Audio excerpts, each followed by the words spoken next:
Pour le check-up, nous recevons un cardiologue. Avec lui, nous allons parler des malformations cardiaques, pathologies qui nécessitent pour la plupart des cas une intervention chirurgicale.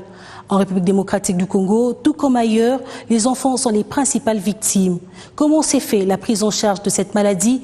Est-ce que la RDC est en mesure de soigner les personnes qui souffrent de cette pathologie? On en parle tout de suite avec un spécialiste. Il s'agit du docteur John Senga, cardiologue pédiatre aux cliniques universitaires de Kinshasa. On se retrouve juste après ce dossier.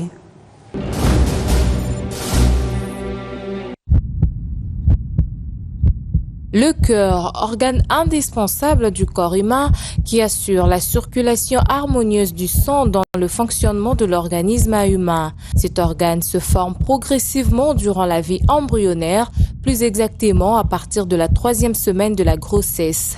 Le cœur humain est parfois touché par quelques malformations, des mots appelés cardiopathie. Les enfants sont les principales victimes. Les malformations cardiaques touchent environ 1% de nouveau-nés dans le monde et représentent la malformation congénitale la plus répandue chez les enfants. La population congolaise n'est pas épargnée. Chaque semaine, 2 cas de cardiopathie sont enregistrés aux cliniques universitaires de Kinshasa. Au-delà de la prise en charge locale, le pays bénéficie depuis quelques années d'un appui extérieur à l'instar de la chaîne de l'Espoir qui organise depuis 2002 des interventions chirurgicales à Kinshasa. La malformation cardiaque n'est pas une fatalité. Détectée à temps et une prise en charge correcte vous permettrait de bien vivre.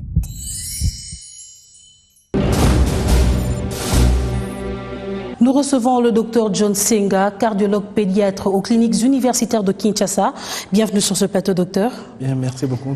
Docteur, premièrement, nous allons parler des malformations cardiaques. Pouvez-vous nous expliquer ou même définir cette maladie?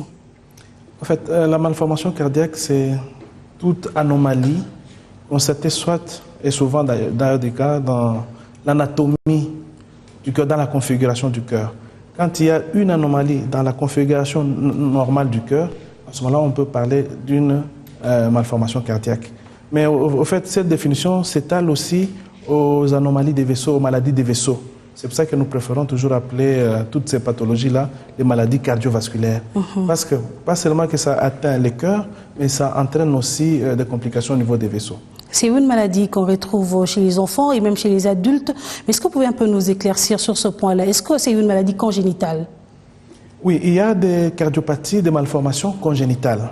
En fait, congénitales, c'est-à-dire qu'à la naissance, l'enfant a déjà ce problème-là.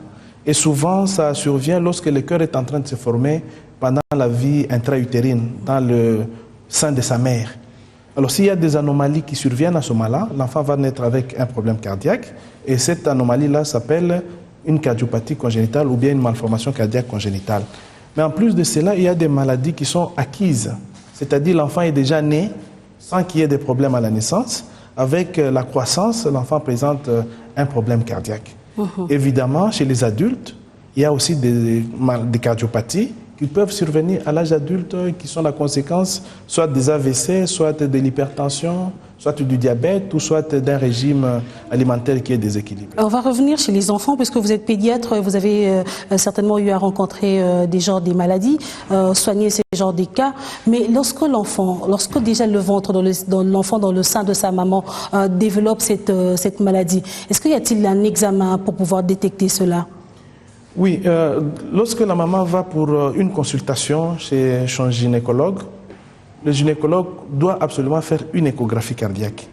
Évidemment, lorsqu'il fait l'échographie obstétricale, c'est-à-dire l'état de l'enfant, il doit pouvoir mettre aussi un accent particulier au niveau du cœur de l'enfant, au niveau du cœur du fœtus.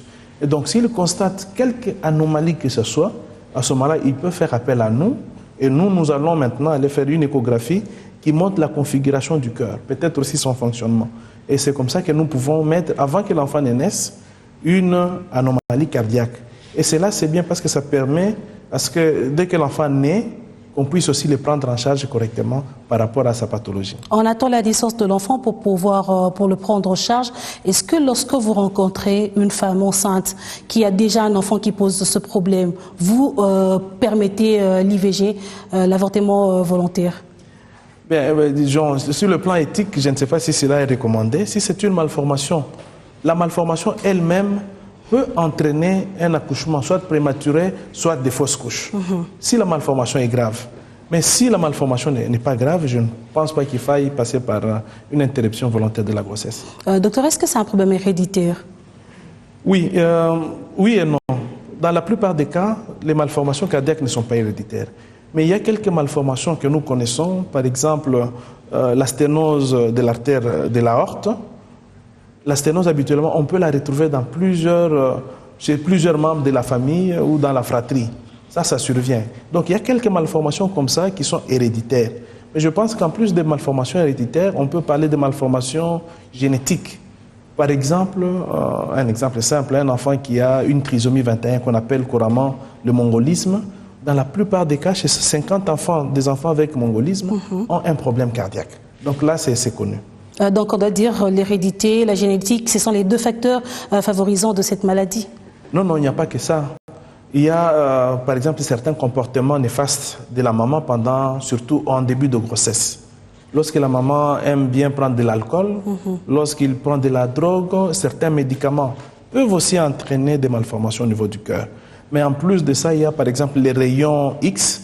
Lorsque la maman, par exemple, pour la toux, elle va faire une radiographie du thorax. Ces rayons-là sont néfastes à la formation du cœur. Et donc, ces rayons peuvent entraîner une malformation du cœur. Donc, il y a une gamme de pathologies qui sont dues à des facteurs qui sont connus. Mais dans la plupart des cas, on ne connaît pas la cause de la malformation cardiaque. Docteur, vous dites que la maladie peut être détectée pendant que l'enfant est encore dans le ventre de sa mère. Vous êtes pédiatre, vous n'allez peut-être pas me contredire. Vous recevez quand même des cas des enfants qui naissent avec des malformations congénitales. Est-ce qu'on doit dire que le problème n'a pas été détecté ou bien nos mamans ne suivent pas bien leur CPN? Oui, en fait, il y a des malformations qui ne sont pas détectées avant la naissance. Par exemple, hier, j'ai parlé au Grand Hôtel de la persistance du canal artériel. Le canal artériel, c'est un vaisseau qui est tout à fait normal lorsque l'enfant est dans le ventre de sa maman. À la naissance, ça doit pouvoir se refermer spontanément. Mais lorsque ça persiste, ça devient une maladie cardiaque.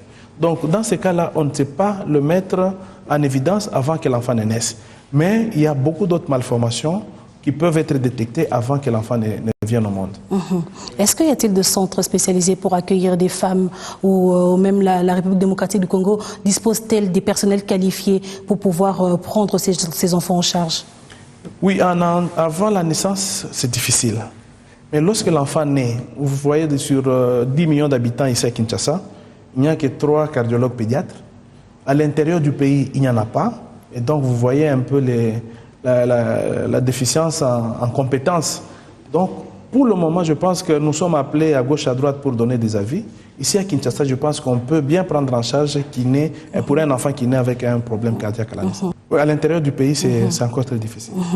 Alors, docteur, l'enfant est né, l'enfant grandit même avec la maladie jusqu'à l'âge adulte, et c'est à ce moment-là qu'on arrive à détecter cette maladie.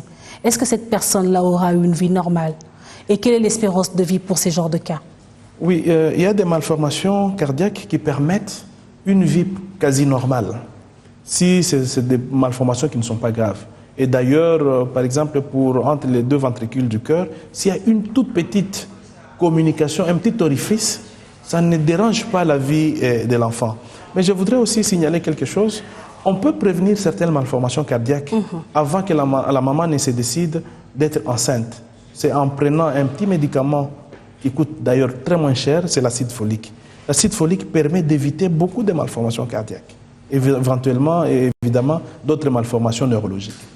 Et à l'âge adulte, nous avons eu des adultes chez qui nous avons suspecté et chez qui nous avons mis en évidence une malformation de naissance. C'est-à-dire qu'ils ont passé la petite enfance, l'adolescence jusqu'à l'âge adulte sans qu'on puisse détecter cela.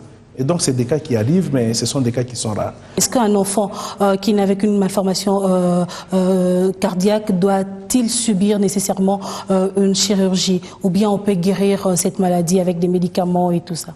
Oui, dans un premier temps, dans la plupart des pathologies, nous commençons toujours par un traitement médical. Nous donnons des médicaments pour éviter une seule chose, c'est que le cœur ne se fatigue pas.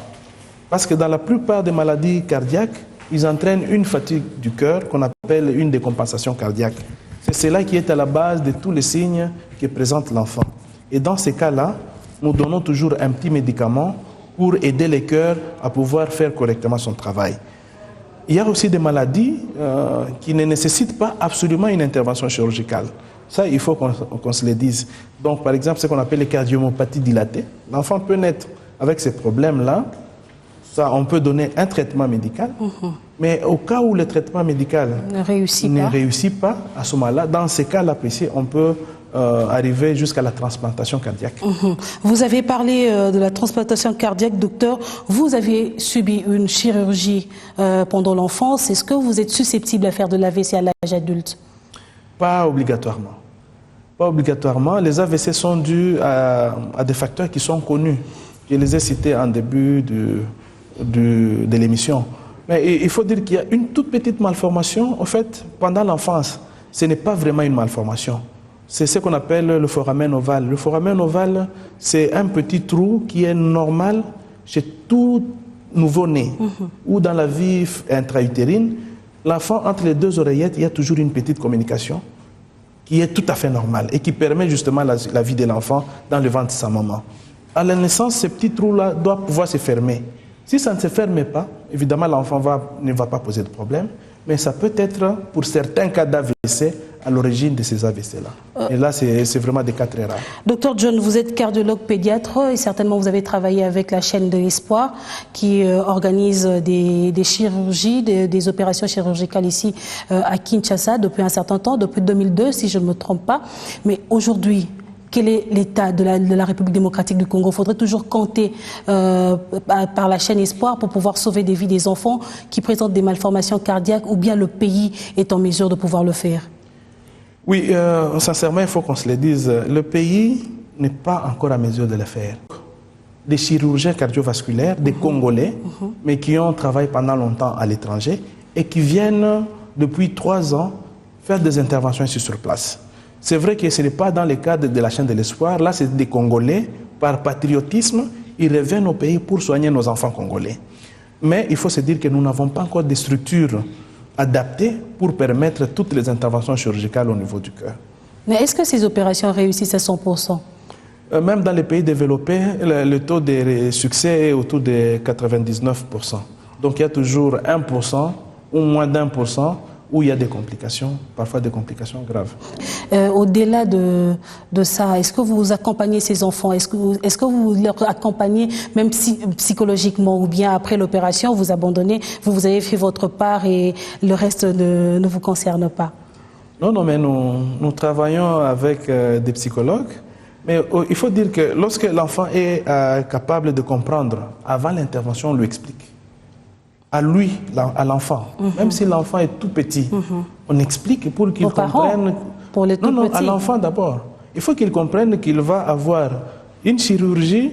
Après la chirurgie, c'est évidemment pour réparer son cœur, mais après cela, il aura une cicatrice. Il faut que l'enfant soit psychologiquement préparé. Mais pour tous les autres cas, je pense qu'on accompagne les parents à pouvoir passer les caps difficiles lorsqu'il faut opérer l'enfant. Même après l'opération, nous continuons à parler avec les parents. Et il y a des enfants qui continuent à venir en consultation. Évidemment, pour quelques malformations, les enfants sont totalement guéris après une seule intervention. Docteur, est-ce qu'on peut parler de transplantation cardiaque en République démocratique du Congo? Non, ce n'est pas encore pour demain. Ce n'est pas encore pour demain. Non. Il y a encore du chemin à faire. Il y a un grand chemin à faire. Mais aujourd'hui, une personne adulte a un problème cardiaque, a des malformations cardiaques, a une cardiopathie acquise, comme on peut le dire. Est-ce que cette personne-là devrait adopter un comportement particulier pour mieux vivre? Oui, ce que nous craignons pour toutes les pathologies cardiaques, que ce soit chez les enfants ou les adultes, c'est ce que j'ai appelé la décompensation cardiaque. Lorsque le cœur se fatigue à cause de la cardiopathie. Et donc, il y a des médicaments qui existent depuis longtemps, une très large gamme de médicaments que nous donnons aux patients adultes pour que son cœur puisse avoir suffisamment de force pour continuer à travailler. Voilà. Est-ce qu'on peut prévenir cette maladie, docteur? Oui, on peut prévenir certaines maladies. Par exemple, parmi les cardiopathies acquises chez les enfants, il y a une pathologie qui est due juste aux infections de la bouche. C'est des angines à répétition, c'est des caries dentaires. Si vous soignez très bien les caries dentaires ou si vous les évitez, ou si vous soignez très bien les angines, vous allez éviter une bonne partie des maladies cardiaques. Chez les adultes, il faut qu'ils aient un comportement correct, c'est-à-dire un bon régime régulier, moins de sucre, moins de graisse, moins de sel. Vous êtes à la maison face à un adulte ou même à un enfant. Quels sont les signes qui décrivent la maladie? Oui, je vais parler plutôt des enfants. Et chez les enfants, ce sont les parents qui s'inquiètent souvent d'une chose. L'enfant présente souvent une toux ou ce qu'on appelle couramment des bronchites. L'enfant tousse souvent, il respire vite, il respire difficilement. Parfois, il ne prend pas de poids, il ne grandit pas et il transpire beaucoup. Voilà les 4 grands signes que les parents doivent retenir s'ils voient que leur enfant est souvent atteint des infections respiratoires, s'il est essoufflé, c'est-à-dire que s'il présente des difficultés à respirer, s'il transpire beaucoup et s'il ne prend pas beaucoup de poids, il faut l'amener chez un cardiologue pour pouvoir l'examiner. Évidemment, il y a un grand groupe de maladies qu'on appelle cyanogènes, c'est-à-dire la coloration de l'enfant n'est pas normale. Même pour nous les Noirs, lorsque vous regardez les bouts de doigts ou la langue ou les lèvres, ils sont roses. On parle même des enfants bleus dans ces genres de cas. Oui, c'est ça, justement. Lorsqu'il y a une maladie cyanogène, l'enfant devient bleu, c'est-à-dire lorsque vous regardez le bout des doigts ou la langue ou bien la lèvre, vous trouvez qu'elle est beaucoup plus noire que d'habitude.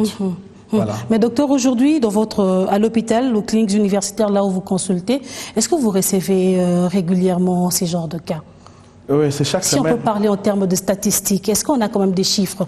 Oui, nous avons des chiffres. C'est chaque semaine qui passe que nous découvrons au moins je dis bien, un problème cardiaque. Mais il faut vous dire que à la naissance, sur 100 enfants qui naissent, il y a au moins un qui a un problème cardiaque. Et donc, dans la seule ville de Kinshasa, par an, il y a entre 2500 et 3500 enfants qui naissent avec des problèmes cardiaques. Est-ce qu'il y a encore des enfants qui continuent à mourir en RDC par rapport à cette maladie? Oui, il y a des enfants qui continuent à mourir. Parce que la prise en charge n'est pas adéquate? Ou parce qu'il y a un manque d'argent? Ou parce que le coût est trop cher? Vous savez, quand maintenant là, nous sommes en train de parler, il y a une équipe qui opère aux cliniques universitaires des malformations cardiaques. L'équipe ne demande rien. Peut-être juste une contribution des parents pour les intrants, les examens des laboratoires à faire, etc. Mais l'équipe travaille bénévolement. Nous tous, nous travaillons bénévolement. Même lorsque l'enfant, peut-être pour la gravité de la malformation, est obligé de partir à l'étranger, souvent les équipes ne demandent pas grand-chose. Voilà, donc ce n'est pas par manque, évidemment. Pour voyager à l'étranger, l'enfant doit pouvoir avoir un passeport, il doit payer les visas, etc. Là, c'est à la famille de prendre en charge. Ça, c'est à la famille de pouvoir prendre en charge. Docteur, vous êtes ici sur le plateau de Check-up, mais il se tient également à Kinshasa le 3e congrès de l'AFMED, donc qui est l'association des anciens et amis de la faculté de médecine de l'UNIKIN, dont vous faites partie. Et on parle de la médecine d'ici et d'ailleurs, harmonisation des pratiques médicales. Est-ce que vous pensez que les médecins qui prestent en dehors de la République démocratique du Congo et vous qui prestez ici, vous arrivez quand même à harmoniser vos pratiques médicales pour bien soigner les compatriotes? Oui, justement, c'était là la clé, l'objectif de cette session de cette année. En fait, nous avons nos pratiques. Par exemple, pour une pathologie donnée, une cardiopathie par exemple, ici à Kinshasa, compte tenu de nos moyens, nous adoptons une attitude thérapeutique donnée. Mais nos compatriotes qui vivent à l'étranger, par rapport aux moyens logistiques qu'ils ont là-bas, ils ont parfois une autre façon de traiter la même maladie. Et donc, pendant ces temps de congrès, nous nous sommes retrouvés pour partager un peu ces expériences, afin que nous puissions nous améliorer dans la pratique de chaque jour. Est-ce que vous pensez que ces assises sont enrichissantes pour votre travail? Oui, mais bien sûr, parce que hier, par exemple, j'ai partagé sur un sujet, et il y avait beaucoup d'intervenants qui ont parlé de ce qui s'est fait à l'étranger, et nous avons trouvé un modus vivendi pour que notre prise en charge soit améliorée dans les futurs. Nous avons une part de ce que nous recevons de nos compatriotes qui viennent de l'étranger, et aussi ils apprennent quelque chose de nous. Ce n'est pas que c'est à sens unique. Nous partageons les expériences. Je peux aussi donner l'exemple, il y a le docteur Alphonse qui vient de France, qui travaille là-bas pendant longtemps. Là-bas, compte tenu du matériel qu'ils ont, de l'équipement, il y a certaines pratiques qu'ils ne font pas. Mais lorsqu'il vient opérer ici, Compte tenu de nos moyens ici, ils ont adopté certaines techniques. Et quand il en a parlé à ses coéquipiers en France, ils étaient étonnés, mais c'est quelque chose de tout à fait scientifique. Donc nous partageons des expériences. Mais les gens disent que la prise en charge est toujours mieux ailleurs, en Occident, qu'en République démocratique du Congo. Est-ce que vous confirmez cela? Je vais peut-être vous effrayer. Une intervention chirurgicale complète, ça fait 20-25 000 euros. Ça coûte excessivement cher. Presque toutes les familles en Europe sont assurées, soit dans une mutuelle, soit dans une assurance maladie, etc. Mais ici, chez nous, ce n'est pas le cas. Et tout doit venir de la poche des parents, ce qui complique parfois la tâche. Alors, docteur, on va chuter parce que le temps nous est vraiment imparti. Mais avant qu'on puisse se dire au revoir, avant qu'on puisse quitter tous nos téléspectateurs qui sont en train de nous suivre en ce moment, peut-être même qui ont des enfants qui présentent ces genres de symptômes que vous avez évoqués tout au long de cette émission, est-ce que vous avez un conseil à dire à tous les parents et même aux adultes qui sont susceptibles à développer ces genres de maladies? Oui, le conseil que je peux donner aux parents, c'est qu'ils ne soient pas effrayés parce que nous consultons parfois aussi gratuitement. Donc, lorsqu'il y a un problème, lorsque les parents suspectent un problème cardiaque chez l'enfant, ils peuvent nous l'amener. Nous faisons des consultations parfois gratuites en Ngaliema le jeudi ou le mardi. Ils peuvent amener l'enfant là-bas, nous allons le voir et s'il y a un problème cardiaque, nous allons pouvoir l'aider, même parfois jusqu'à la chirurgie. Mais en ce qui concerne les adultes, mais je pense qu'il y a beaucoup de cardiologues adultes, contrairement aux cardiologues enfants. Pédiatres. Oui, donc ils peuvent aller se faire consulter. Mais je pense que ce qui est plus important, c'est 3 choses. Éviter le sel, les graisses et le sucre. Et je peux ajouter un 3e facteur, c'est le stress. Merci beaucoup, Dr John Senga, d'avoir répondu à notre invitation. Je rappelle que vous êtes cardiologue pédiatre aux cliniques universitaires de Kinshasa. Merci beaucoup à Biwan et à vous-même, madame. Merci. Et dans 1001 questions santé, comment diminuer le taux de cholestérol? Comment faire pour gérer son taux de cholestérol? Vous devez savoir qu'un taux élevé de cholestérol peut entraîner une obstruction des artères, de l'angine de poitrine, l'infarctus du myocarde, des accidents vasculaires cérébraux, de l'inflammation des artères, des calculs biliaires et l'hypertension artérielle. Pour réduire son taux de cholestérol, vous devez premièrement réduire la consommation des viandes. Les viandes sont généralement riches en gras saturés et en cholestérol. Les viandes maigres comme la dinde sont préférables. Choisir des produits laitiers faibles en gras. Le lait écrémé est préférable au lait entier.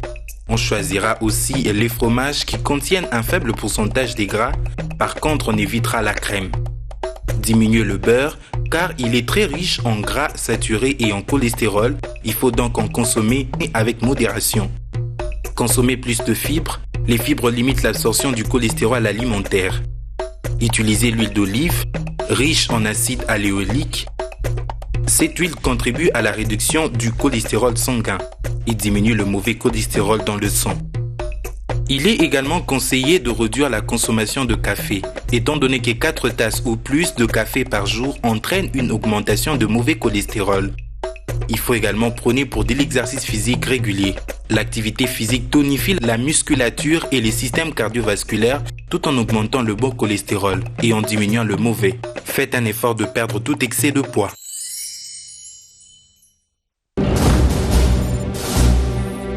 Ce numéro de check-up est fini. On se retrouve prochainement sur B1 Télévision.